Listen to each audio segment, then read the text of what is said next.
प्रिय देशवासियों, नमस्कार। हम सभी ने बीते दिनों में देश का सामर्थ्य और उसका संयम दोनों देखा है। मैं सबसे पहले भारत की पराक्रमी सेनाओं को, सशस्त्र बलों को, हमारी खुफिया एजेंसियों को, हमारे वैज्ञानिकों को, हर भारतवासी की तरफ से सैल्यूट करता हूं। हमारे वीर सैनिकों ने ऑपरेशन सिंदूर के लक्ष्यों की प्राप्ति के लिए असीम शौर्य का प्रदर्शन किया। मैं उनकी वीरता को, उनके साहस को, उनके पराक्रम को आज समर्पित करता हूं हमारे देश की हर माता को, देश की हर बहन को और देश की हर बेटी को ये पराक्रम समर्पित करता हूं। साथियों, 22 अप्रैल को पहलगाम में आतंकवादियों ने जो बर्बरता दिखाई थी, उसने देश और दुनिया को झकझोर दिया था। छुट्टियां मना रहे निर्दोष मासूम नागरिकों को धर्म पूछकर उनके परिवार के सामने, उनके बच्चों के सामने बेरहमी से मार डालना, यह आतंक का बहुत बीभत्स चेहरा था, क्रूरता थी। ये देश के सद्भाव को तोड़ने की घिनौनी कोशिश भी थी। मेरे लिए व्यक्तिगत रूप से ये पीड़ा बहुत बड़ी थी।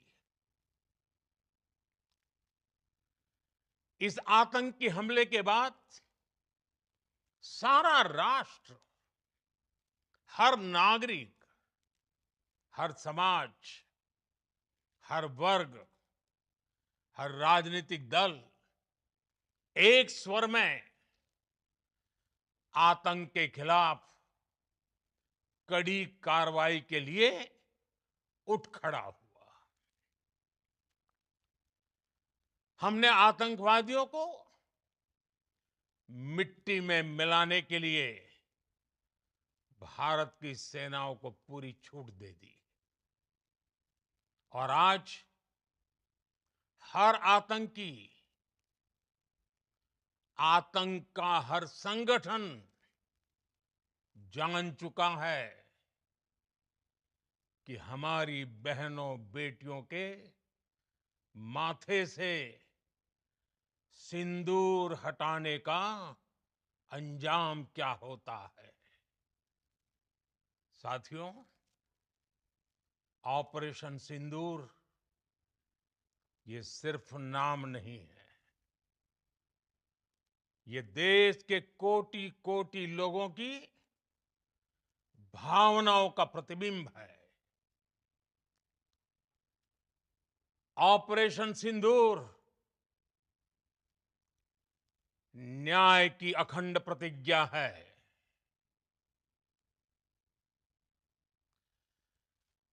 6 मई की देर रात, 7 मई की सुबह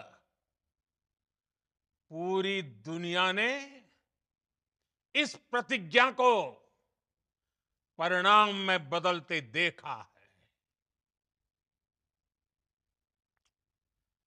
भारत की सेनाओं ने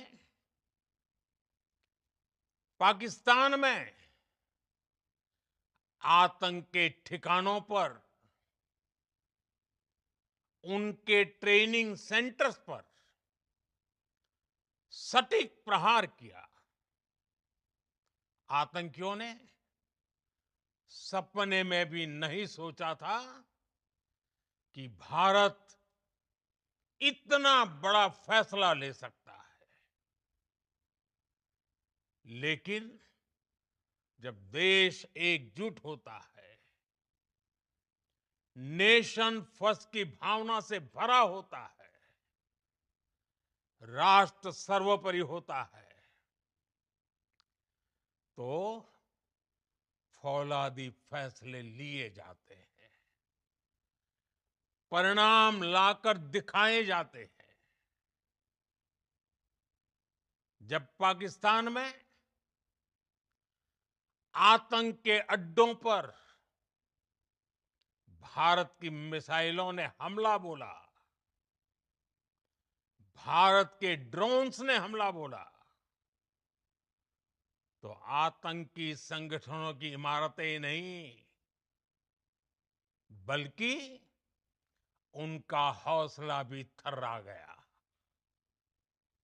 बहावलपुर और मुरिद के जैसे आतंकी ठिकाने एक प्रकार से ग्लोबल टेररिज्म की यूनिवर्सिटीज रही है।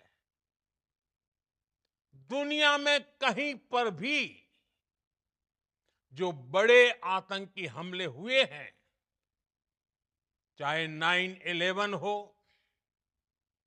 चाहे लंदन ट्यूब बॉम्बिंग हो, या भारत में दशकों से जो बड़े बड़े आतंकी हमले हुए हैं, उन सब के तार कहीं ना कहीं आतंक के इन्हीं ठिकानों से जुड़ते रहे हैं।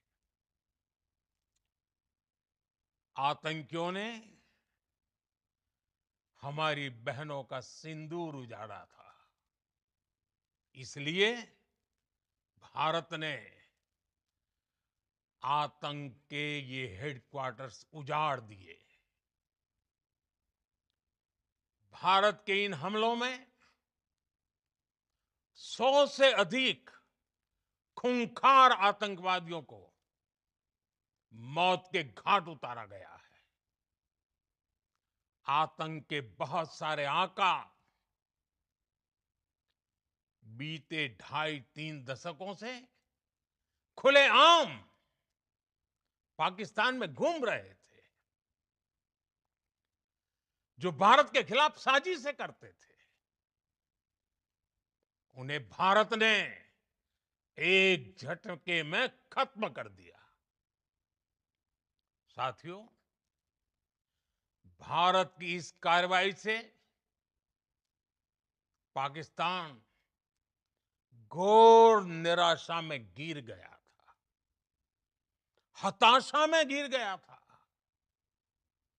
बौखला गया था। और इसी बौखलाहट में उसने एक और दुस्साहस किया। आतंक पर भारत की कार्रवाई का साथ देने के बजाय पाकिस्तान ने भारत पर ही हमला करना शुरू कर दिया। पाकिस्तान ने हमारे स्कूलों, कॉलेजों को, गुरुद्वारों को, मंदिरों को, सामान्य नागरिकों के घरों को निशाना बनाया। पाकिस्तान ने हमारे सैन्य ठिकानों को निशाना बनाया। लेकिन इसमें भी पाकिस्तान खुद बेनकाब हो गया। दुनिया ने देखा कि कैसे पाकिस्तान के ड्रोन्स, पाकिस्तान की मिसाइलें भारत के सामने तिनके की तरह बिखर गई। भारत के सशक्त एयर डिफेंस सिस्टम ने उन्हें आसमान में ही नष्ट कर दिया। पाकिस्तान की तैयारी सीमा पर वार की थी, लेकिन भारत ने पाकिस्तान के सीने पर वार कर दिया। भारत के ड्रोन्स, भारत की मिसाइलों ने सटीकता के साथ हमला किया। पाकिस्तानी वायुसेना के उन एयरबेस को नुकसान पहुंचाया, जिस पर पाकिस्तान को बहुत घमंड था। भारत ने पहले 3 दिनों में ही पाकिस्तान को इतना तबाह कर दिया, जिसका उसे अंदाजा भी नहीं था। इसलिए भारत की आक्रामक कार्रवाई के बाद पाकिस्तान बचने के रास्ते खोजने लगा। पाकिस्तान दुनिया भर में तनाव कम करने के लिए गुहार लगा रहा था, और बुरी तरह पीटने के बाद इसी मजबूरी में 10 मई की दोपहर को पाकिस्तानी सेना ने हमारे डीजीएमओ को संपर्क किया। तब तक हम आतंकवाद के इंफ्रास्ट्रक्चर को बड़े पैमाने पर तबाह कर चुके थे।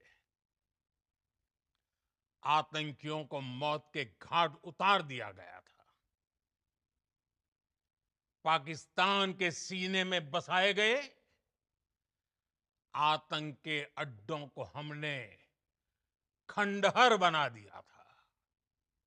इसलिए जब पाकिस्तान की तरफ से गुहार लगाई गई, पाकिस्तान की तरफ से जब ये कहा गया कि उसकी ओर से आगे कोई आतंकी गतिविधि और सैन्य दुस्साहस नहीं दिखाया जाएगा, तो भारत ने भी उस पर विचार किया। और मैं फिर दोहरा रहा हूं, हमने पाकिस्तान के आतंकी और सैन्य ठिकानों पर अपनी जवाबी कार्रवाई को अभी सिर्फ स्थगित किया है। आने वाले दिनों में हम पाकिस्तान के हर कदम को इस कसौटी पर मापेंगे कि वो क्या रवैया अपनाता है। साथियों, भारत की तीनों सेनाएं, हमारी एयरफोर्स, हमारी आर्मी और हमारी नेवी, हमारी border security force BSF, Bharat के अर्धसैनिक बल लगातार अलर्ट पर है। सर्जिकल स्ट्राइक और एयर स्ट्राइक के बाद अब ऑपरेशन सिंदूर आतंक के खिलाफ भारत की नीति है। ऑपरेशन सिंदूर ने आतंक के खिलाफ लड़ाई में एक नई लकीर खींच दी है, एक नया पैमाना, न्यू नॉर्मल तय कर दिया है। पहला, भारत पर आतंकी हमला हुआ तो मुंह तोड़ जवाब दिया जाएगा। हम अपने तरीके से, अपनी शर्तों पर जवाब देकर रहेंगे। हर उस जगह जाकर कठोर कार्रवाई करेंगे जहां से आतंक की जड़ें निकलती हैं। दूसरा, कोई भी न्यूक्लियर ब्लैकमेल भारत नहीं सहेगा। न्यूक्लियर ब्लैकमेल की आड़ में पनप रहे आतंकी ठिकानों पर भारत सटीक और निर्णायक प्रहार करेगा। तीसरा, हम आतंक की सरपरस्त सरकार और आतंक के आकाओं को अलग अलग नहीं देखेंगे। ऑपरेशन सिंदूर के दौरान दुनिया ने पाकिस्तान का वो घिनौना सच फिर देखा है, जब मारे गए आतंकियों को विदाई देने पाकिस्तानी सेना के बड़े बड़े अफसर उमड़ पड़े। स्टेट स्पॉन्सर्ड टेररिज्म का ये बहुत बड़ा सबूत है। हम भारत और अपने नागरिकों को किसी भी खतरे से बचाने के लिए लगातार निर्णायक कदम उठाते रहेंगे। साथियों, युद्ध के मैदान पर हमने हर बार पाकिस्तान को धूल चटाई है और इस बार ऑपरेशन सिंदूर ने नया आयाम जोड़ा है। हमने रेगिस्तानों और पहाड़ों में अपनी क्षमता का शानदार प्रदर्शन किया और साथ ही न्यू एज वॉरफेयर में भी अपनी श्रेष्ठता सिद्ध की। इस ऑपरेशन के दौरान हमारे मेड इन इंडिया हथियारों की प्रामाणिकता सिद्ध हुई। आज दुनिया देख रही है 21वीं सदी के वॉरफेयर में made in India defence equipments,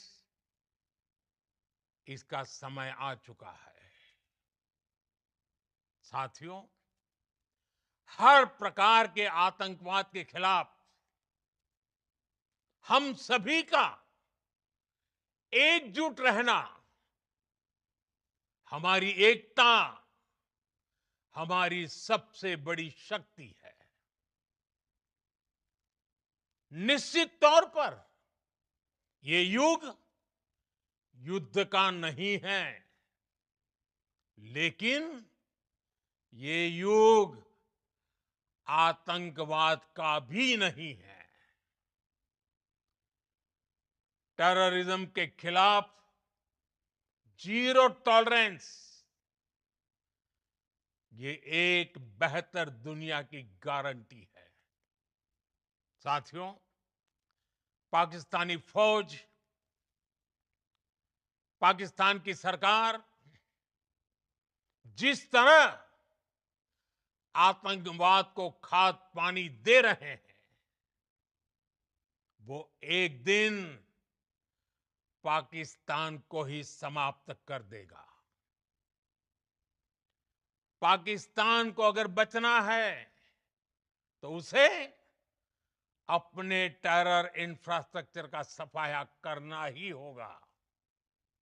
इसके अलावा शांति का कोई रास्ता नहीं है। भारत का मत एकदम स्पष्ट है। टेरर और टॉक एक साथ नहीं हो सकते। टेरर और ट्रेड एक साथ नहीं चल सकते और पानी और खून भी एक साथ नहीं बह सकता। मैं आज विश्व समुदाय को भी कहूंगा, हमारी घोषित नीति रही है अगर पाकिस्तान से बात होगी तो टेररिज्म पर ही होगी। अगर पाकिस्तान से बात होगी तो पाक ऑक्युपाइड कश्मीर पीओके उस पर ही होगी। प्रिय देशवासियों, आज बुद्ध पूर्णिमा है। भगवान बुद्ध ने हमें शांति का रास्ता दिखाया है। शांति का मार्ग भी शक्ति से होकर जाता है। मानवता शांति और समृद्धि की तरफ बढ़े, हर भारतीय शांति से जी सके, विकसित भारत के सपने को पूरा कर सके, इसके लिए भारत का शक्तिशाली होना बहुत जरूरी है। और आवश्यकता पड़ने पर इस शक्ति का इस्तेमाल भी जरूरी है। और पिछले कुछ दिनों में भारत ने यही किया है। मैं एक बार फिर भारत की सेना और सशस्त्र बलों को सैल्यूट करता हूं। हम भारतवासी के हौसले, हर भारतवासी का एकजुटता का शपथ, संकल्प, मैं उसे नमन करता हूं। बहुत बहुत धन्यवाद। भारत माता की जय। भारत माता की जय। भारत माता की जय।